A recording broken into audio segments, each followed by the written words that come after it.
Guys நடிகை சரோஜா தேவி பார்த்தீங்கன்னா, இன்னைக்கு காலமான விஷயம் சோஷியல் மீடியாவே பயங்கரமா உலுக்கியிருக்கு அப்படின்னு சொல்லணும். அந்த அளவுக்கு எல்லாருமே ஒரு பயங்கரமான கவலைக்கிடமா இருக்காங்க. ஏன்னா ஒரு லெஜெண்டரி பெர்ஃபார்மர், லெஜெண்டரி ஆக்டர் நடிப்புக்காக பார்த்தீங்கன்னா, நெறைய படங்கள்ல வந்து அவார்டு வாங்கியிருக்காங்க.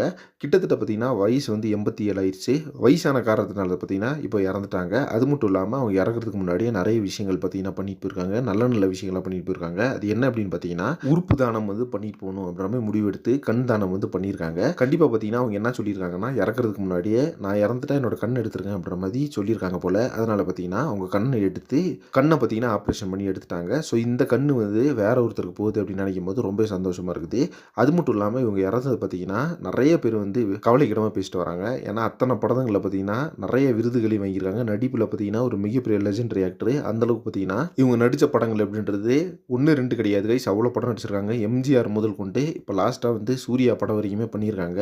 சமீபத்தில எத்தன ஆக்டர்ஸ் தான் வந்தாலும், இந்த மாரி ஒரு ஆக்டர்ஸ் எல்லாம் கண்டிப்பா கிடைக்கவே மாட்டாங்க. இவங்க படங்கள் எப்படின்றது காலத்தால அழியாத ஒரு படம் அப்படின்னு தான் சொல்லணும். இந்த மாரி நடிகை வந்து இறந்ததுக்கு தமிழ் சினிமாவே மிகப்பெரிய அளவுல கவலைக்கிடமா இருக்கு. எல்லாருமே பார்த்தீங்கன்னா, அவங்க இரங்கல வந்து சோசியல் மீடியால தெரிவிச்சுட்டு வராங்க. ஸோ இழக்க முடியாத ஒரு இழப்பா தான் இருந்திருக்குது. சரோஜா தேவி இன்னைக்கு இறந்தது. என்னத்தா இருந்தாலும் கிட்டத்தட்ட 87 வயசு ஆயிருச்சு. ரொம்ப அதிக வயசானதுனால தான் அவங்க இறந்திருக்காங்க. மத்தபடி பார்த்தீங்கன்னா, எந்த ஒரு பிரச்சனையும் இல்ல அப்படின்ற மாரி சொல்லப்படுது. மேலும் வந்து இத பத்தின அப்டேட்ஸ் என்ன கிடைக்குதுன்னு சொல்லிட்டு வெயிட் பண்ணி பார்க்கலாம். இன்னைக்கு நம்ம சரோஜா தேவி இறந்தது பார்த்தீங்கன்னா, இழக்க முடியாத இழப்பு அப்படின்னு தான் சொல்லணும். இத பத்தி உங்க ஒப்பீனியன் என்ன அப்படின்றத கமெண்ட் பாக்ஸ்ல ஷேர் பண்ணுங்க. நெக்ஸ்ட் ஒரு விஷயம் பண்றேன். Thank you very much friends.